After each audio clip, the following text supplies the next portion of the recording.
What's up, everyone? Welcome to the What's Your 5 podcast, episode 12. Pretty awesome. Joining me today is my resident gaming host, JoelFrrr. How you doing, sir? Good, man. Rodel, what's up? Episode 12 already. Ooh, yeah. So today's topic is going to be the top 5 games of the 90s. But first, I do want to say thank you very, very much for all of the contestants or the entries that we got for our anime giveaway. Thank you guys very much for that. Today is the last day to enter, so thank you very much. You guys can still subscribe, still like, and all that. We did get such an overwhelming response that we actually will be giving out more things throughout the month. So there'll be at least one giveaway per month. So be on the lookout for that. We're also actually looking to do a little bit more content as far as doing mini-sodes. So I know that an hour is a little bit of everybody's time since no one's driving anymore. But we're going to try to do a little bit more of a consumption type of podcast where we can actually have some smaller types of episodes that are more digestible to people. You can always reach out to us at topics@whatsyour5.com. Suggest any topics to us. We're all ears. Anthony, Joel, myself, we're always able to oblige and we'll reply back to you. You can also leave a comment down below. And also as well, you can reach us at our social media links at what's your _5. Again, that's what's your _5.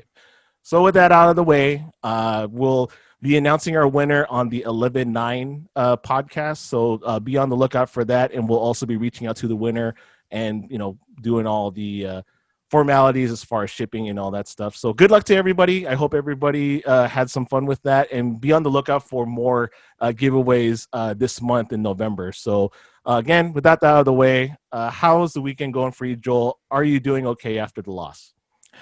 So just so everyone knows, this is a recording after the Seahawks Cardinals Sunday night loss, and it hurts. But I have my friends, the listeners of the What's Your 5 podcast, so we'll bring the spirits back up. I hope so. If you guys don't know, which you probably will now, Joel is a huge Seattle Seahawks fan, and I will be perfectly honest with you, I am not a football fan, so I couldn't tell you. Big Lakers You're fan. a fantasy football fan. I am a fantasy football fan. This is true. Whenever I'm in an actual league, it's like, yes, you know, I am a fan of people that will score me points and make me money. I am not a fan of gambling. I was gonna say a fan of gambling. Yeah, fan of gambling. That's just my my Asianness, or that's our Asianness, I should say. If they had fantasy football at Saquon, yeah, local casino here, Rodel would be all over it. Oh yeah, for sure. It's, you know, poker and fantasy football, I'll tell you. So that's cool, man. So we're looking at this topic this evening, top 5 90s games. Now I'm just gonna say it out already, because I think you guys may know or may not know I'm 38, and so I grew. Technically, you know, I was born in the 80s, but I feel that my childhood was the 90s versus my my resident over here that was born later in life. I was gonna say, Rodel, 38 going on 31. Is that what it is? I think that's what it is. It's 38 going on 31. But so near and dear. Always, these games are definitely part of the Rodel timeline, so to speak. And I hope that you guys enjoy it, because at first I was thinking, all right, you know what, it's going to be Final Fantasy 6, 6, 6, 6, 6, and then it'll be done, right? Chrono Trigger. No. Chrono Trigger, throw that in there, it'll be all right. No, I actually thought about this one this time, and I thought, you know what?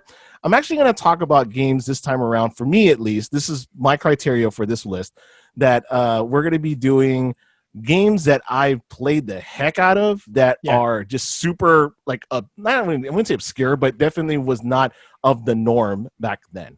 Okay. That's that, and it's in the genre of the 90s, just so you know. That's my criteria. But I believe, Joel, you were saying that you we're gonna have a PSA for us tonight. Yeah, you know, so we at the What's Your 5 podcast, you know, we're a simple crew. We don't have fact checkers here. We, like a quarterback, we scout ourselves. We watch the film. Yep. So those of you who have listened to the OST pod, when announcing my number 1 Final Fantasy 8, I mentioned that Quistis was 19. She is in fact 18. Oh, that stuck on me after the pod. Did my research. That I have the flame shield up because I expect the comments to be calling me out, and it's well deserved. Yeah. She was 18, not 19. So she was. She still can start an OnlyFans account. Is that what I'm saying? Or is that what we're Yes, talking and about? in some states it's not 17, 18. It's a year, so it's not none of that non-consensual stuff. But so along with Rodel was saying, my criteria for the 90s games, so I'm 32, so there's not a big age gap between us, but the 90s were such a transformative time for gaming, right? And I Sure. came in more of the tail end. I was 11 when the turn of the millennium came. Right. So for my criteria for A, I said I had to own the game. Okay. A. Right. B, it had to be made in the 90s, but I could have played it after the 90s. That was a big caveat. Yeah. Sorry. I was 11 again. I was 11. So there's a lot of games that were not age appropriate that I played after 11. So, and the third one, kind of going along with owning the game, I had to own the 90s version. No remakes, no remasters. Those are my three criteria. And then also, like Rodel was saying, I only picked games that I played the hell out of, right, that were part of my childhood, that kind of framed the game where I am today, if you want to go with that. So I was gonna try and do in past episodes. Anthony did a show, or Anthony and I did a show about top 5 musical artists. If you guys haven't checked it out, it's episode 5. Great episode. You guys should listen to it, watch it. He chose artists based on popularity and sales. And to be honest with you, I was trying to go that route, but I couldn't, just because A, it was way too difficult, and B, some of the games that were in the popularity or the sales stage, I'm like, a perfect example would be Super Mario 64. Granted, the game was great. I never really got into the point where I was like, oh my God, this is like game breaking again. Referring to games that broke the industry with Marculio, he basically put down with Super Mario 64 as being one of the most influential games as far as controls, as far as everything is kind of masked around there with 3D platforming. It was just like a huge breakthrough in gaming. And again, as much as I would love to say yes, I would want to put that on this list tonight, I couldn't, because it didn't really give me it didn't give me the feels. Granted, I also didn't. I'm going to think about this. I think I did own a 64, but I did not own Mario 64. I think the first game I got was Killer Instinct. I was going to say, Rodel, so another tidbit about me, we were totally a one console family. Middle class, military family. Right. So I changed teams after the SNES. I went Sony, PlayStation. All my cousins had N64s. Right. And when they first came out, the N64 was all over the stores. PlayStations were a little hard to find, but I held out. So I changed teams after the SNES era, and that's all I had. I never had an N64. I never had a GameCube. Didn't have another Nintendo console until the Wii, except for handhelds. So a lot of games I played afterwards, but not necessarily in the time frame we're looking at in the 90s. The 90s, yeah. My favorite time. Baggy jeans, So, the one trend I wish does not come. So, fashion's cyclical, right? Fashion always comes back, leaves, comes back. Yep. The one thing I hope never, ever, ever comes back, the baggy suit. Leave that in the 90s. I guess tailors were on strike throughout the whole 90s. Leave that out because it looks terrible. The baggy suit. Now you're talking about business suits that were super baggy. Is that my understanding? The ones where it's kind of like you look loose, like on the tums and. Yeah, I guess I'm talking about like at like social events. Like, I still see uncles at weddings wearing like a 48 jacket when they're really like a 44. Right. And it's just, it looks sloppy. It does not look cool anymore. Leave it in the 90s. Everything else is okay to come back, but leave the baggy suit in the 90s. Oh man, that's too good, man. I totally remember that. And you bring up the uncles because man, they try, man. And then they got the gold rings. They got the gold crucifix. Crucifix. I'm telling you, man. My mom, we were where were we going? My wife and I were going to a wedding in Portland, and I was going to borrow my dad's suit, and it looked a little too big on me. And my mom's like, "Hey, do you want to wear some jewelry? Like, do you want me to bring?" Like, no, the day that you give me a gold ring and a gold necklace to wear, call me Tito at that point. Call right there. Like I'm just old already, and I'm trying not to be that that route. So yeah, I totally get you on that.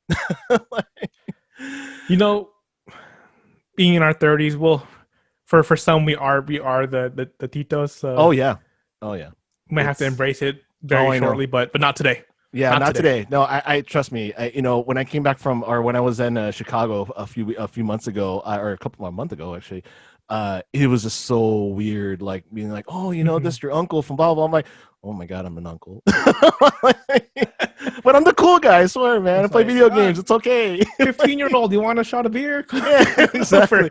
You want some babinka and a shot? All right, we're good. So. Anyway, so let's get to it, man. I think we're done. We're done reminiscing and all that because we're gonna be reminiscing anyway. So, last episode you went first because you were the guest. Now I gotta put it on myself because gotta do it for number one. Ooh, I feel established. You should. So we're gonna go ahead and start this off. I'm gonna start it off, and so again, my list is going to be based upon. Playing the hell out of it, but also it was kind of I wouldn't say obscure, but it's more along the lines of just games that were just very relative in my time frame. And the first game I have on my list is Final Fantasy 2/4 SNES. That's my number 5. So with this, the reason why this was so influential is because this was actually now Final Fantasy 1 on Nintendo was very groundbreaking as far as JRPGs goes. You got your 4 classes, and then you get you choose your characters to fight, all that stuff. But as a kid growing up, when I was 8 when it came out, like in 90, like 89, 90, I wasn't really I didn't understand it. Mm-hmm. So it wasn't something that was like, oh, like this is such a beautiful game or anything like that. It was more just like, okay, that's kind of cool. Then later on, I borrow Final Fantasy 2, and from the time it opens and you get like the airships and you get the people talking about, oh, should we kill all those people? Like, nope, we got to do it because it's our king's orders. I'm like, ooh, right. And then you bring the ring to the town and you kill bring the ring to the town and just destroy the town. Come out. Not a big deal. And then your buddy leaves and you're like, wait, what happened? Like you look super cool. What's gonna happen next? And so you start to go forward and you continue on. And this was like my first real JRPG experience, and it was a mind-blowing experience. And I played this numerous times just because, again, A, I didn't really have the money to buy anything else. B, it was a really great story, and I wanted to try to play different archetypes or try to do it differently, even though it was a very linear story, right? Like it was a very linear path. Like you couldn't obviously you couldn't change different party members or anything like that. It was just more just like, okay, these 2 twins just go into stone and hold the walls.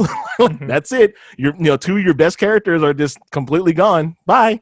I'll see you later. Right. So just a lot of those feelings and a lot of those story arcs were very new to me, and I was just like, wow, this is so cool. So that's my number 5. Thoughts? So comments? Yeah, so if you guys listen to our Final Fantasy Party minisode, you'll know I'm a fan of that game. I love the character design. Yep. Funny story, quick story. My cousin actually had the Japanese version on SNES. Wow. And we beat it not knowing what any of the text meant. Kids are obsessive, right? Kids will learn things. We were really young at the time. Yep. We learned up, 2 down, 3 down. That's a really strong fire magic. Wow. We just learned it. I came in, towards the end of it because I have a military family, so we kind of bounced around. But when I got back, and I was like, oh, this is kind of cool. It's a text-based game, but it's Japanese. But we beat it. Cool. Yeah. I had no idea that we beat such an awesome game until I played it much, much later. So then I guess I have to ask you that's first of all, that's super duper impressive because that game is hard, like very hard. If you don't know, like, I mean, I'm trying to think, like, did you guys even get Bahamut? Did you guys I don't recall. When I came back, they had this pattern of beating the game over and over. I do not recall if a game genie was involved. It very well could have been. Well, I mean, the cart would have been higher up, but still don't recall. Yeah, so I don't know. That's crazy, man. So yeah, that was my number 5. Again, very influential in my lifetime. First actual JRPG.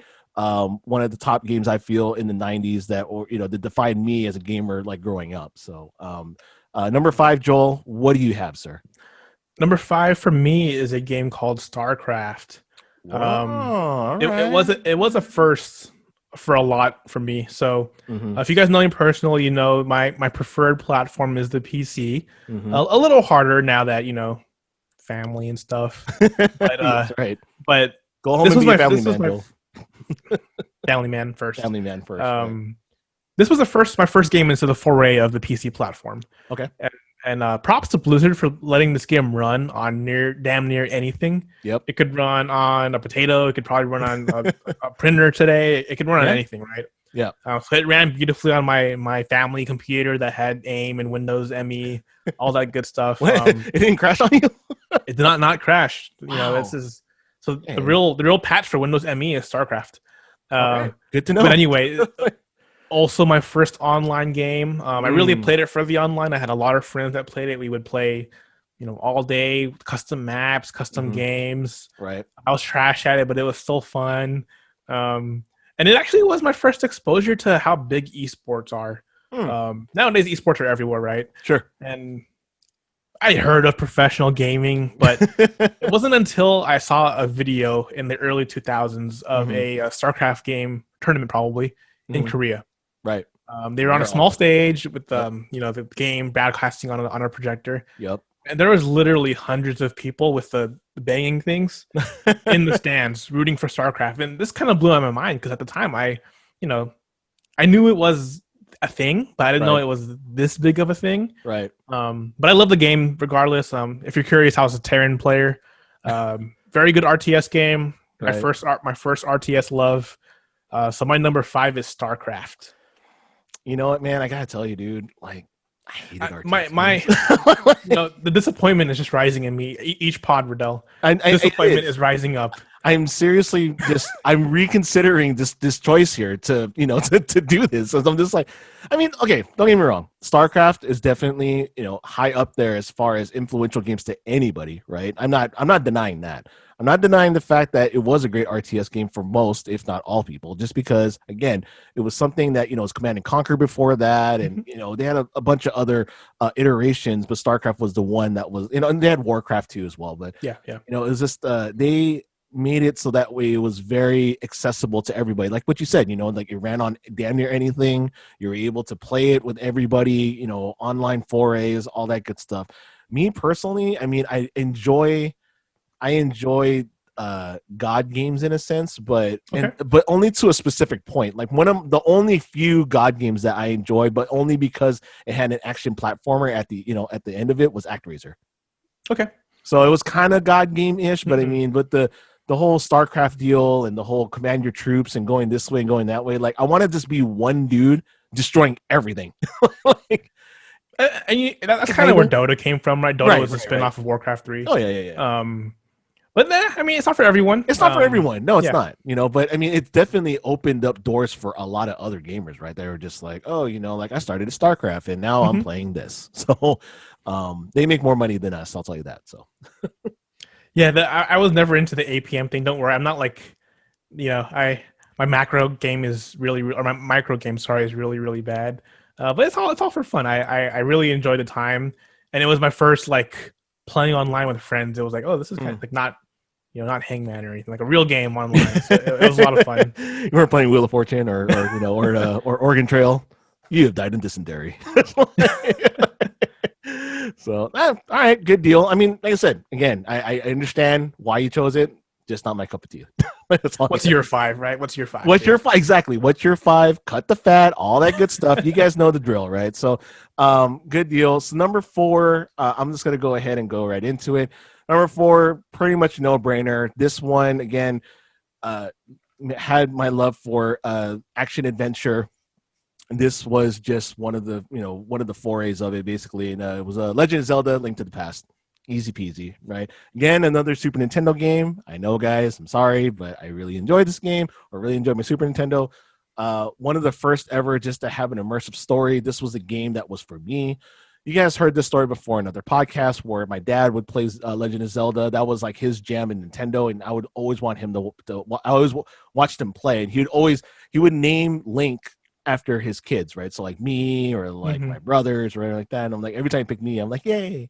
and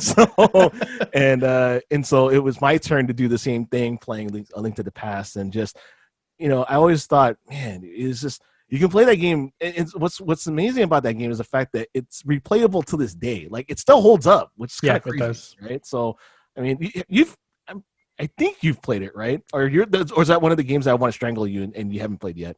So I've started it on my on my backup Vita, but yeah, I've started it. So I did not have the cartridge money; it was tight, so I did not play it in the SNES days. I played the hell out of the original Zelda, right? To the point where I drew maps on paper because I could not remember the maps as a little kid. Oh, okay, nice. And I tried Zelda 2. We borrowed from a friend, and it was a lot more difficult and a lot harder. Oh yeah, for sure.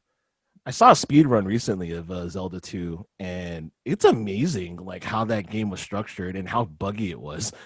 I don't quite know the history of Zelda 2. Is it similar to Super Mario World 2, where it was, or Super Mario 2? I'm sorry, where it was like a different game and they just reskinned it to make money? I don't know. No. I don't think it was. I think it was just a completely different like direction. Now, granted, I don't know if Miyamoto was a part of it. To be honest with you, again, fact check, guys. but you guys should. I'm not sure if he was or wasn't, but I know for sure it definitely wasn't the game that I was expecting. I remember going to. We moved from Hawaii to San Diego in '89, and my cousins had it at their house. I'm like, oh wow, there's Link 2? That's so cool. And I played it. I'm like, holy crap, this is terrible. This is Zelda 2, really? Yeah, this is Zelda 2. Like, where's the dungeons? Like, where's Master Sword? Like, why am I going left to right? What is this? What's this levels? Weird. So, yeah. So, Link to the Past, pretty easy, but I bet you probably won't get number 3 as we move forward. But let's go ahead and let's get you going. What's your number 4, sir? My number 4, I'm also going to the SNES, and it's going to be Super Mario World. Ooh, yeah. If you listen to our OST pod, I still hold that this is the best launch title, probably until Breath of the Wild. But it was my most played game on my SNES. Funny you mentioned Hawaii and San Diego, Rodel. Why is that? One of my stops as a military brat was Hawaii, and we bought our SNES like a month before we moved. We got out of our house because we were renting it, and so it was in transit for a while. We landed. So for a long time, I only had Super Mario World and All Stars. Oh wow. All Stars is pretty difficult, especially when you're younger. Oh yeah. It's all the originals. Yeah. So I played the hell out of Super Mario World. It's in really close contention for still my favorite Super Mario. Odyssey is probably right next to it. Yeah. But those two are my favorites. Yeah. Thing I love about Super Mario World is that it's so much. Like it really showed what a game could be. In my opinion, there's so much variance to it. Oh yeah. I love that you can play with like a younger sibling or a little cousin, and they can hang out in donut planes while you go beat the game and you go do the mystery forest or chocolate forest that was like the worst part of the game. Yeah. The OST was awesome. The secrets were galore. You pretty much have to fly in every single level, or you're gonna miss a secret. Oh yeah, absolutely. They put so much in the game, much. When I found out at an older age that red meant there's a secret in there, like the red part of the stage. I didn't know this as a kid. Now I just played it, but when I learned that, I was like, huh. Like half the stages have secrets in them. Yep. And it added so much playtime. Yeah. Super Mario. I still to this day, when I got my my Super Nintendo Mini, the first game I booted up was Super Mario World. Nice. So it still holds a dear place in my heart. Mm-hmm. The OST still isn't as good as Donkey Kong Country, but the game is awesome. The game is my number 4. So tell me something then. I know, so like I said, I know you and your wife for a while now. How competitive is it when you guys are playing Super Mario World? She is better than me at this game. Okay. One of the few. Okay, good. You're listening. It's recording, right? So like it's recording. If you're listening, we'll talk later. Yeah. But one of the games she is better than me at. We are ultra competitive, which is why we probably don't game too much together because we get pretty upset. But Super Mario 3D Land, the game that came out on Wii U, Yeah. we literally cannot play the game together because we'll steal the crown, we'll throw each other off the platform, we'll race to the end, and we'll leave the other one behind. What kind of marriage is that, man? Like, for real? It's a marriage where neither of us takes a backseat. Okay, Rodel, we're both in the driver's seat. We're both squishing into the driver's seat. That's too good, man. Too good. All right, good deal. So Super Mario World, I loved it. I was again, that's another game that almost made it, right? Almost made it to the list. I've had the same type of memories on it. I remember getting my Super Nintendo launch day at the Exchange. Actually, no, was it Exchange or was it Toyland back in the day? But anyway. Oh, you gotta save on that tax, man. You gotta go to the Exchange. dude, for sure, man. Dude, my parents were they weren't balling that much, man. Military family. You can only go for it so much. So we had that, and yeah, it was such a good game. And so I mean, we played the heck out of it because it came with it, and we just went down on it, just like so okay, cool. So we're getting down there, we're getting in the middle of it, and number 3 for myself is a game that, again, this was very memorable in some ways, and not in not very good. I would say good ways. It's funny now. Back then, it wasn't very funny. But the game that I'm putting on number 3 is Sonic the Hedgehog 2. Okay. Yeah. Okay. So again, we had a Super Nintendo. We had a Nintendo. My oldest brother at the time, he actually bought a Genesis on his own, right? And in Big Brother fashion, this is me remembering this, right? So I'm sorry if you're listening, right? I'm sorry, but I remember very clearly how he was very protective of the things that he bought. So the Genesis was in his room, and it was locked. And I'm like, oh. And so I remember we got Sonic 2 at one point, and I wanted to play it so badly. So what we would do is we'd actually sneak into the room while he's working, play the game, and then when we were done, we were just done and take the game out and just go.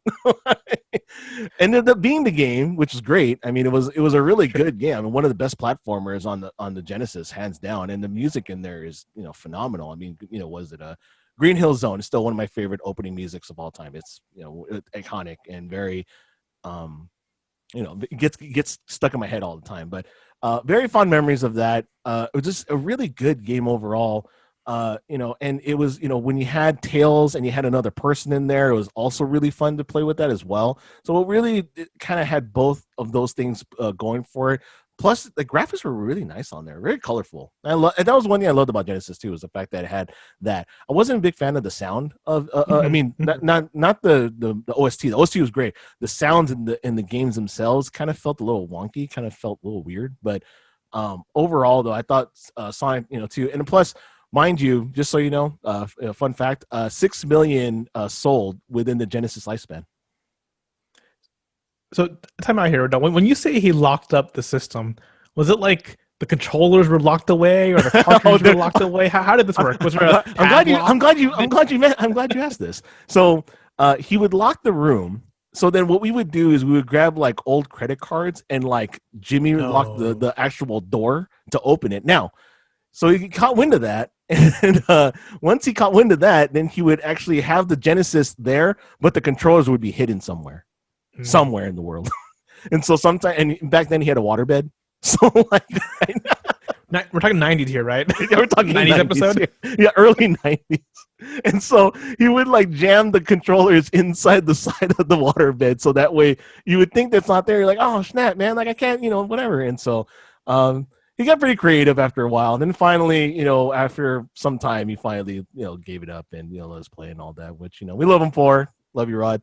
But were you guys deleting your save files? Were you going this? No, remember. So with Sonic 2, it was just straight. You couldn't. This wasn't like a Super Mario World where you can have your save files. Right? No, Super Mario, Sonic 2 was just you went straight or you didn't go. That's it. No passcodes or anything. It's just no. But they did have a secret codes where you can actually jump to different stages and all that stuff. That's what we found out later on. Thank you, EGM.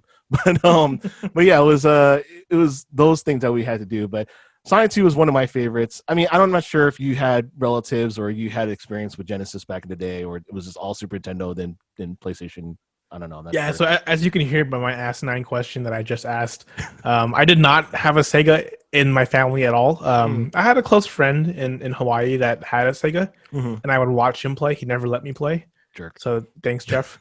Yeah. But it looked fun. I played it again. I played it later on backup software On and emulator. on emulator. Sorry, Yeah. and it's fun. It's fun. Yeah.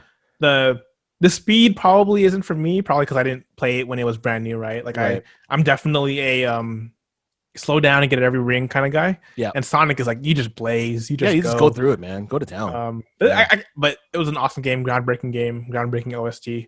Sure. And I do think that it was a great punch, or like a counter punch to the Super Mario World when you talked about the graphics. It was like, Oh yeah.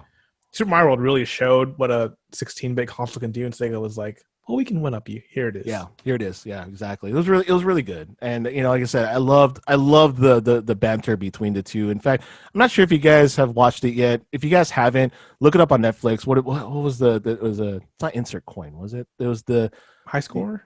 I think it was called High Score, not High Score Girl, which again, that's another anime that you should highly watch. I just got to look it up now because I think it is High Score. I think you're right. I think it's High Score. Yeah, it was High Score. Yeah. If you guys haven't watched the High Score documentary, by all means, non-sponsored, please watch it. It's one of the best, documentaries for video games I've ever watched in life, and I've actually learned some things because typically I watch these documentaries like, oh yeah, I knew about that. Oh, yeah. I knew this. But this one actually had really good factoids about it. So especially what was it? The one where they said where it was an African American actually built the first cartridge-based system, which is like I said, I did not know that, and I was like, that's awesome. Like, how cool is that? So. That's funny. That was the exact fact I was going to bring up. We do not compare notes, folks. We have our own notes, and we do not compare them. No, that was the exact cool tidbit I was going to bring up. That and his family is like, yeah, no one knows him, but he was the first. He was the first. I'm like, dang, that is so slick. That is so cool. So yeah. All right, number 3, Joel. What do you got, man?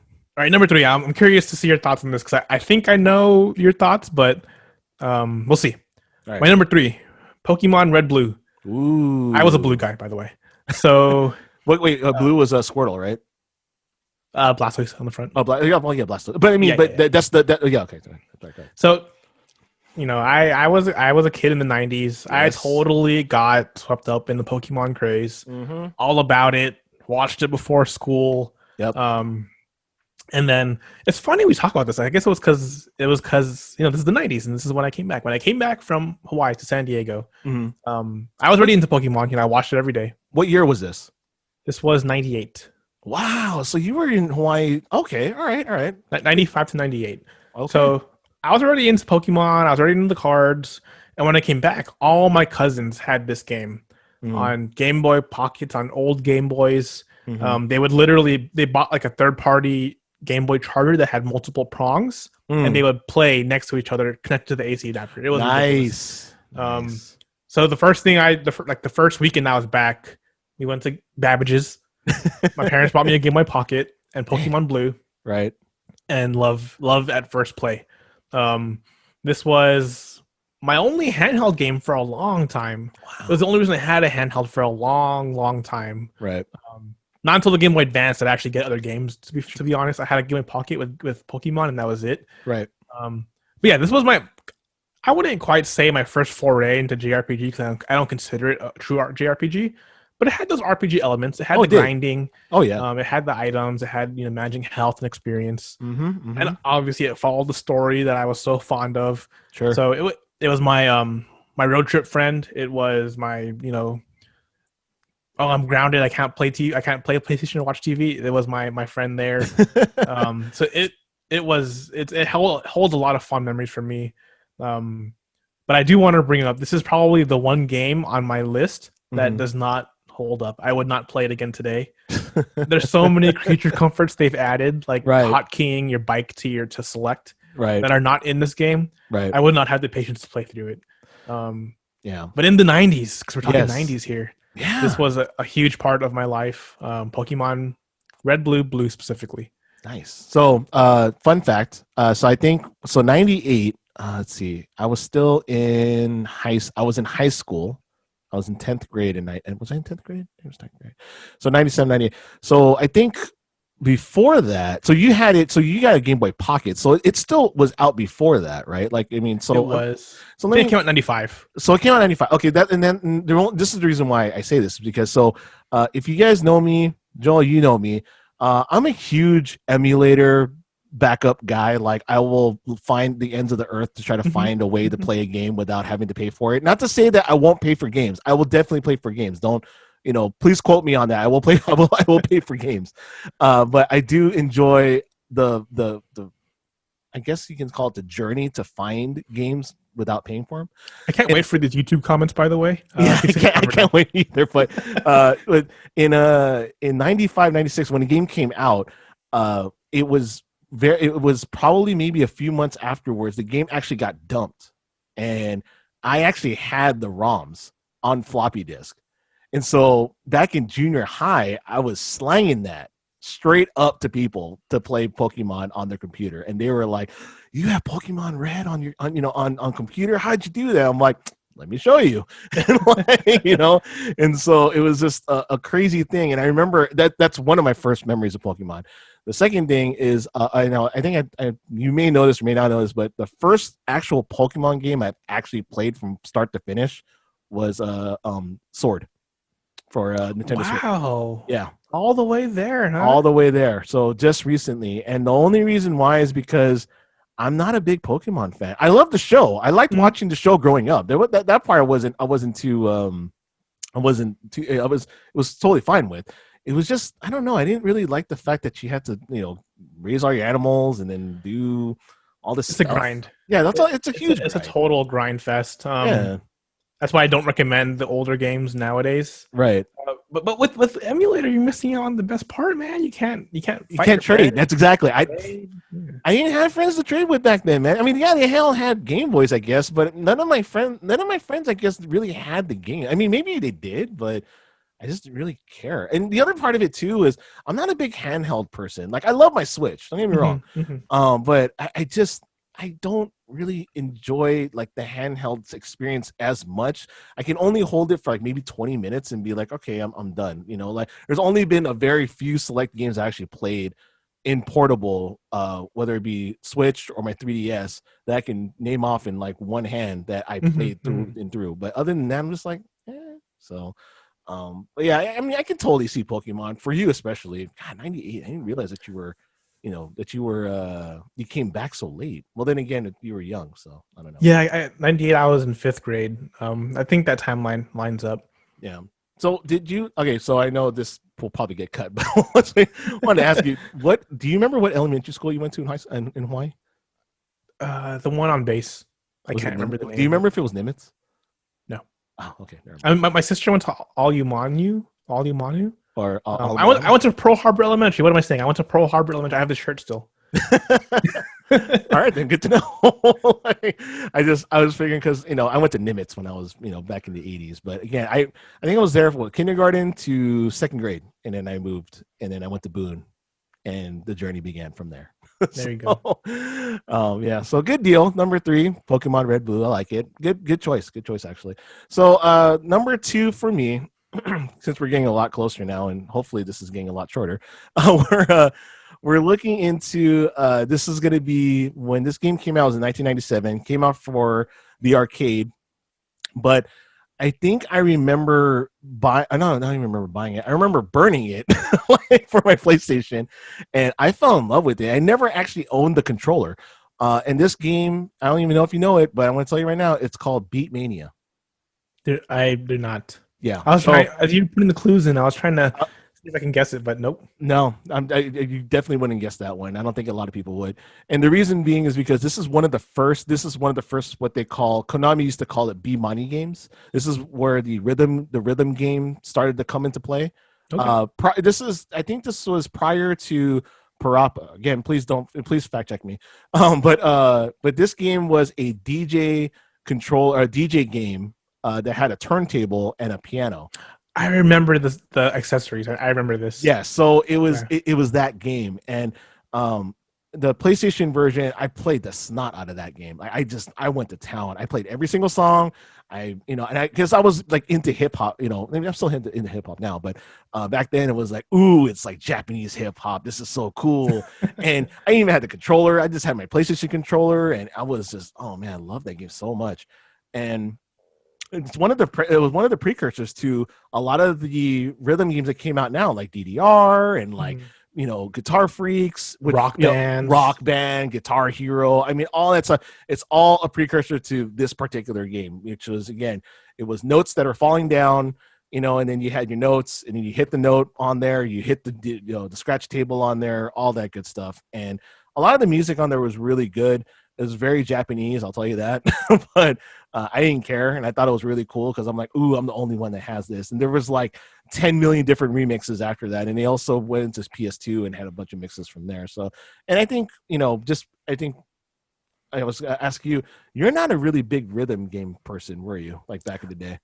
I'm not. I tried to get into the DDR craze because everyone else was. So I went to, what was the game shop near Konching's? Anime Comics.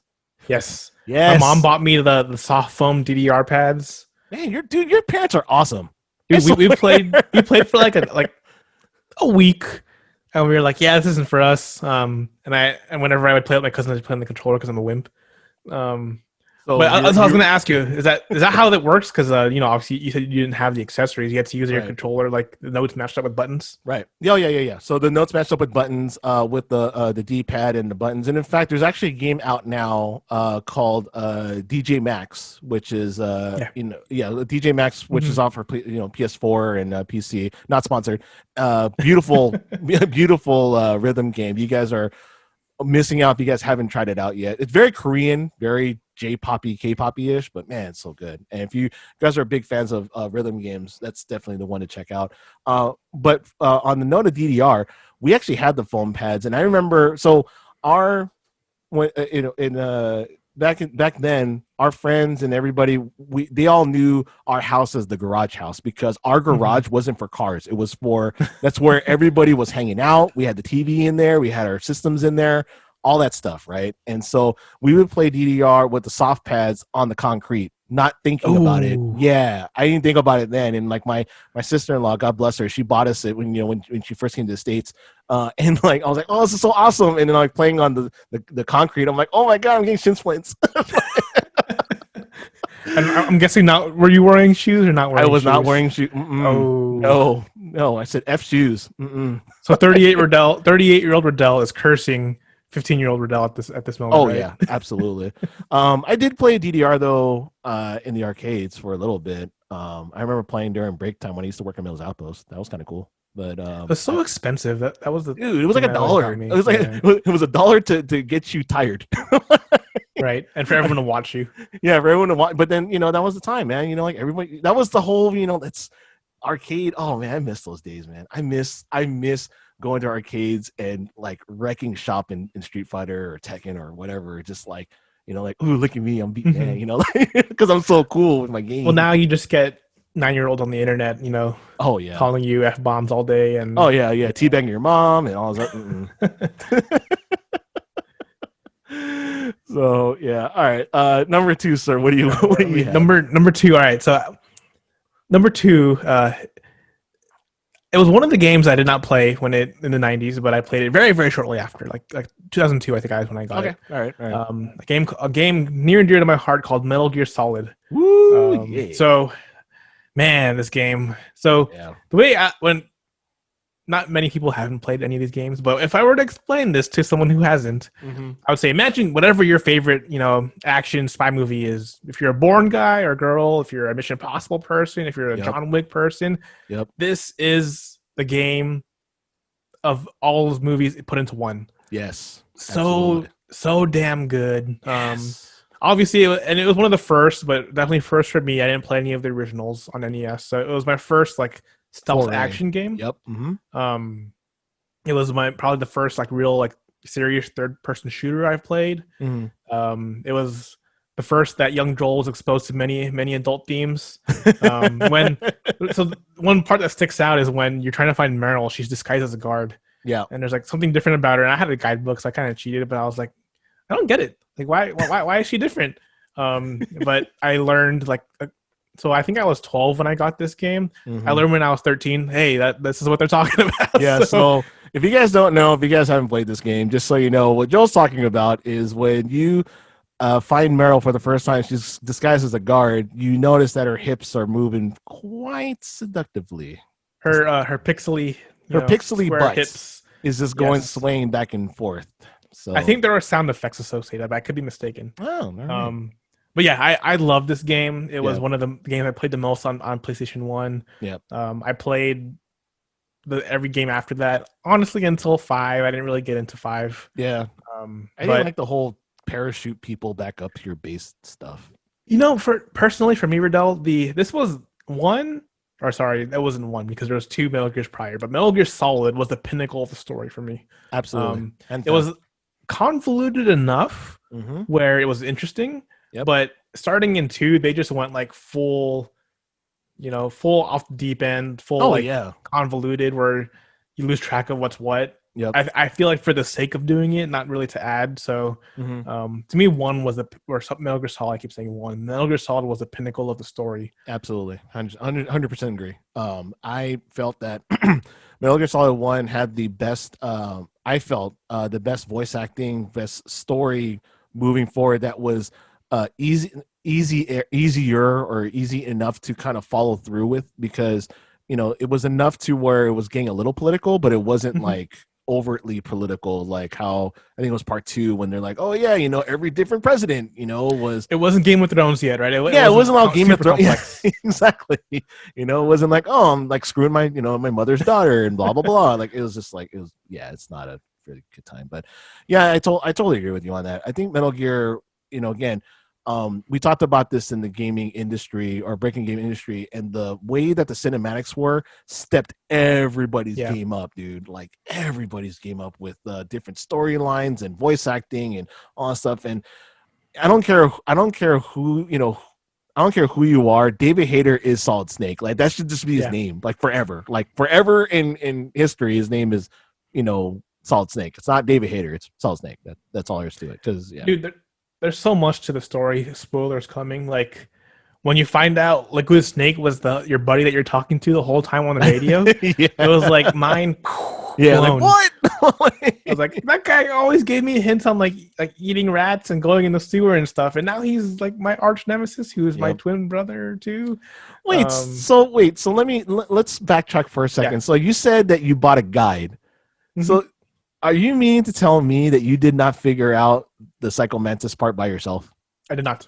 I did not. So the part that I bought the guide, I think Rodel knows the story. There's a certain part of the game, we're getting deep into it, where you're leaving the first building. I think you just beat Ocelot. Yep. And there's trip lasers to sense you coming out.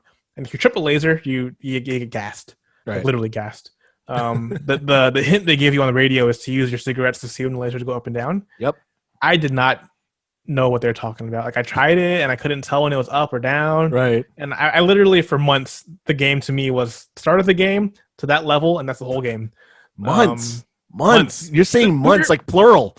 we were kids, man. That's all we had. You were a kid. That's all we had. So I was in high school. Eventually we went to what was the bookstore across from Babbage's? Walden Books. At Plaza Vita. So yes, it was. No, it was Walden Books. Continue. So I got the game. I got the guide from there. Right. Finally passed that level, and then I really got into the game where it was like, okay, this is the meat. The meat.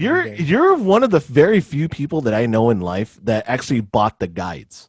I always just went to Walden Books and read the guide and try to remember every single thing that I read or write it down as much as I could if I had a pen, and that way I'll be able to beat the game or whatever. But I never bought an actual like magazine to be like, I need to play this. I don't know what it is with that. I think I touched on it in the OST episode where I love manuals. I read them back and forth. Right. I literally, if I have to go to the doctor's office with my parents, I'll bring a guidebook and I'll read 30 pages of it while I'm waiting for the doctor. It's amazing. I'm a weirdo. No, it's not. No, I mean that just means that you like books. True. Like I mean, I'm not to say I don't like books, but I'm not a big fan of reading, and maybe that's where I'm at today. Like I don't know, but anyway, so great game. I loved it. Great pick. Like I said, that's one of my top faves in the '90s. A lot of different feelings from that from high school. A lot of my buddies bought it, and then my brothers, we all loved it. Like it was one of those games where you could not love the game. Like it was just that good. Like there's just so much goodness to it. So good on that. Now, when you before we move on to number ones, or before we move on to honorable mentions, then number ones, did you save Meryl? Do you remember if you saved Meryl first, or did you save Otacon? Otacon. I saved her in the first playthrough, Okay. and then when I beat it again and learned that I get the camouflage from Otacon, I realized I made the wrong choice. Right. But I had to save her, man. It's part of the story, man. Exactly. Yeah, I mean, like, you're not you're some gutless person. You have to quit in the torture to give her up, right? You have yeah. Ocelot's torturing, you have to quit. Yep. I ain't a quitter and mashing the button. Yeah, man, you're like mashing circle the whole time. Like, nah, man, I ain't never scared. Right? Oh, and then you have to use the ketchup or whatever to pretend you're dead. The guard comes in. Yep. Man, the game's so awesome. Oh, so good, man. So good. There's so many different ways to skin a cat, and that was one of the games that you can totally do a bunch of other things that you never thought you can do. So good deal. So we're at the point now where we're going to mention some honorable mentions. I'd like to go ahead and say, for sure, I'm going to tell you this right now, just so that way you guys are I'm telling you guys are not going to pick my favorites, because I always mention these favorites in my last pods, but this time around, Street Fighter 2 is not part of this list. Oh, that's a shocker. Yeah, it's very shocker. Super Mario RPG is not on this list, which I love that game. That game was so good. Final Fantasy 7, definitely not on the list. Chrono Trigger is not on the list. Dude, I'm telling you, man, these are bangers, dude. And I'm telling you, Streets of Rage 2 for Genesis, that was another great one. And last but not least, and one of the ones that I wish was on the list, but I couldn't, Ridge Racer. One of the original PlayStation launch titles, and I love the hell out of that game, even though it had one course and 8 cars. Man, it was so good, though. The music was awesome in that game. Somebody needs to press that on vinyl. Honorable mentions for you, Joel. I'll try to keep this short. Let's go Super Mario Kart. Yep. Killer Instinct. Ooh, Donkey Kong Country. All right. Castlevania Symphony of the Night. Wow. And then I'm gonna cheat on the 5th honorable mention. Final Fantasy Tactics 8, 9. Honorable mentions. FF8, FF9, and Tactics. Wow. We need to have an episode on this, Rodel, on the pros and cons of Squaresoft. Yes, Squaresoft pressing a new Final Fantasy every damn year. We need a separate pod. Separate time. Yes, absolutely. Because that needs to get talked about for sure. All right. So number 1. So I have my shocked face ready, by the way. You should have your shocked face ready. So this game, again, one of the near and dears of my heart. This is actually the first game ever that I was really, really good at. And I was really, really good. I can beat my brothers without any type of issue. And I talked about this in the podcast episode with Marculio, because he and I were of the same high school, played this game a lot of times. And, this was definitely a high school game for me. And I still hold it to my heart. And in fact, I actually bought the OST for it recently, and I finally received it. I'm literally shocked here. This is I thought I knew what your number 1 was, but it's not. So that game is going to be Tekken 3. Oh man, what a game! Let me tell you. Yeah. So Tekken 3 was one of the games that I played nonstop at the arcade, and I also, when I bought it on PS1, played the snot out of that. I was a real cocky kid. Not to say I'm not cocky now, but when I was a real cocky kid playing this game, and I was telling everybody in high school that I was the best. I was like, I'm the best, guys. Like, I'm the best king player. You guys will not beat me. I am one of the best. And the only reason why I knew I was the best, because I knew how to do string throws. Like the whole, one throw after the other throw after the other throw. Power and, bomb, string power into bomb, string, suplex. yeah. So I was the master of that, right? And so I would play constantly at the bowling alley in San Diego. I would play bowling alley at the base, I should say. I'm sorry, at this, San Diego Till, all these different places. Wonderland. I was all over the place. I played nonstop with a whole bunch of people. Very much, it fueled my fighting game spirit. And I know that I say Street Fighter is my love, which it is. But to be perfectly frank and honest with you, Tekken 3 was even stronger because, again, I had that will and no one else was there to stop me, because I was able to play with my brothers, but I was also play with other people. It wasn't until later on that I that one person actually humbled me and made me who I am today. Shout out to Horace, peace out. And he, like I said, he shut me up for sure, but there were so many good memories of this game for me, and like I said, I played the hell out of this game. Tekken 2 and Tekken 1 too, but Tekken 3 was definitely the game that I was like, this is like my top game of the 90s. Like, this was my way to shine. In fact, I remember one time when pagers were still big, when they had pager chains. I don't know if you remember pager chains. Like, I never had a pager or seen a pager or this is where your age comes in. There was a time when you had a pager and then there was a chain attached to it. And I remember I was playing this guy that was working at the pager kiosk over downstairs at the mall.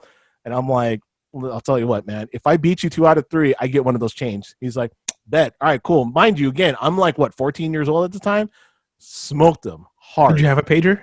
I did have a pager. Oh yeah, nice, absolutely. Nice. Yeah, I was totally getting pages by my parents because I was important at the time, right? So had that, and I got my pager chain. I was super stoked, and yeah, man. I mean, it's just that was my game, man. That was my jam. I loved so that Tekken 3. Tekken 3 like epitomizes your 90s. Is that it does absolutely 100%. Yes. Yeah, Tekken 3 was definitely one of the pinnacles. Because I mean, again, the resurgence of Street Fighter. I mean, again, when I was growing up, I was getting my ass whooped, right, by my brothers. But later on, like mid 2000s and up, that's when I started to get better at Street Fighter. But Tekken 3 was where I was like fully on competitive, cocky, everything. That was just like my jam. Oh man, I loved it. It was so good, so good. So that is my number one, sir. I'm genuinely shocked. I thought your game would start with final and end with 6. That's right. So I really didn't get into Tekken except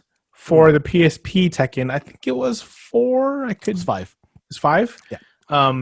PSP was awesome where you could play ad hoc, no internet. Yes.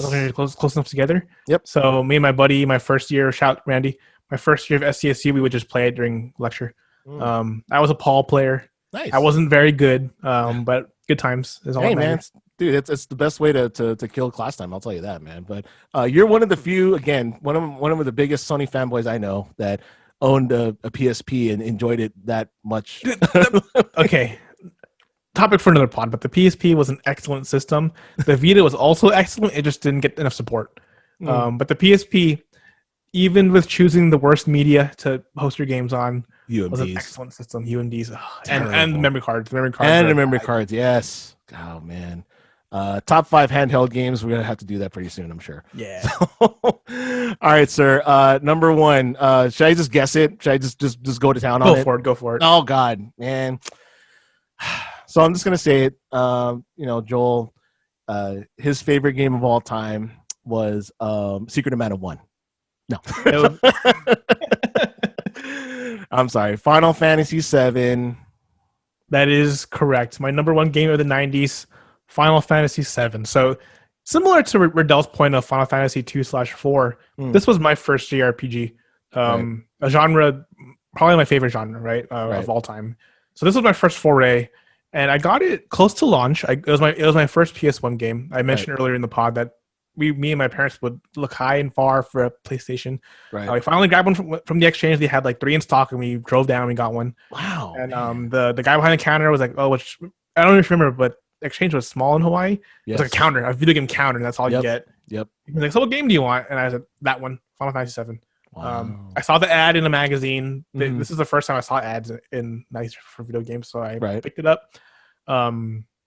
And 9-year-old Joel had his mind blown. I sucked at it for many years because I was a little kid. Right. But it introduced so much to me of what a video game can do. Sure. Like the gamut of emotions it can run you, the heartache and hearty laughing. And at 9 years old. At 9, I got it at 9. So wow. So one caveat is I did not get out of Midgar for like 3 months, 4 months. I always died. The boss in the elevators beat me for like 2 months. Oh wow! Until I got a guide.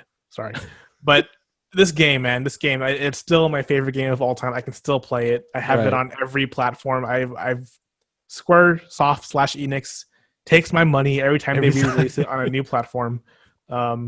It's the reason I am so eloquent as a speaker, because there's all these words I didn't know and I had to learn them from this game. That's true. That's true. Regardless of some of the really bad translations. Mm-hmm. I still think it's the best story of any game that I've played. Wow. It's still my favorite Final Fantasy game. Mm-hmm. The remake is one of my favorite games of this generation. Final Fantasy VII, ladies and gentlemen, my game of the 90s. Okay, that's a fair statement. Again, that's definitely something that I feel that people are.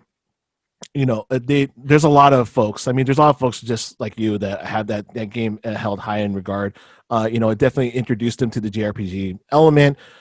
There's again, it comes back to you were either this old when you were playing this game, or you're this old when you're playing this game, and then you're either this person or that person. And I have no qualms about your choice. I mean, again, it's one of the best games on PlayStation, hands down. One of the things that you touched on was about how you were you became an eloquent speaker. You knew words. And one of the things I used to do growing up was, you had to read these books, in order for you to kind of continue on in school. You need to read X amount of books. Man, I put so many RPGs as books, and I don't think my teachers really cared, right? But the fact is that I was able to read all of that. No problem. And that's why now I can read very well, because I was able to read all this text from all these RPGs, whether it be the bad translations from Final Fantasy 2 or Final Fantasy 3 or 4 and 6 or 7 or whatever. But the fact that, what I'm trying to get at is, I guess, society shouldn't really be down on video games anymore. Not to say they are now, but back then they were like, oh, video games are bad. I'm like, no, man, taught me how to read.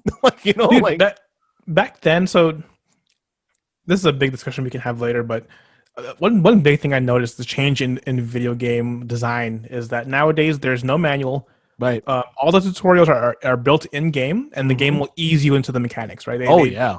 Here's step 1 is hit square and you get this, right? Yep. Back then it wasn't like that. Oh, yeah. They expect you to read the manual. Yep. They expect you to read the 80 lines of text when they explain something, and I'll never revisit it again. Right. You didn't learn the junction system when your first fire cavern mission in Final Fantasy VIII. Yep. You're never going to learn it again. Yep. Yeah, that's right. And it was brutal, but that's how games worked back then. They expected you to read all this text and understand it. Yep. And that really helps nowadays. Technical manuals, not a problem. Not a problem. No. And I remember, it's funny you say that, because one of the other games that I feel, and I think you said that you were borrowing it forever and you never beat it, I think, was Mega Man X. That was like the clear epitome of, teaching you trial by fire. I don't think you even had it in the game where you can wall jump, because there's a part in the beginning of the game where the platform breaks, and then you're like, how the hell do I get out of here? Oh, you can wall jump. Oh, and then he just continues on from there. So I mean, there's definitely a something there, right? When you're learning all these things growing up in the 90s, where you're watching all these gameplays and whatnot, and you don't have internet, you don't have. Oh God, we're talking like old people now. Back in my day, uphill both ways, right? Back in my day, I had to learn how to wall jump. I had to stop myself. But anyway, great selection overall. Thank you for closing us off on that. Tell us what you guys think. This is our top 90s, games of all time. For all you listeners or viewers, I would love to hear what you guys think. Joel and I and Anthony would love to hear what you guys think. So if you guys can, leave us a comment down below. Click the like, click the subscribe if you haven't subscribed yet. If you guys are listening on Apple Podcasts or Spotify, please do. Again, you always can reach us at topics@whatsyour5.com, or you can reach us out at all of our social media outlets at whatsyour_5. Thank you so much again, Joel, for joining me today. And we will catch you at the next one. Peace out. See you guys.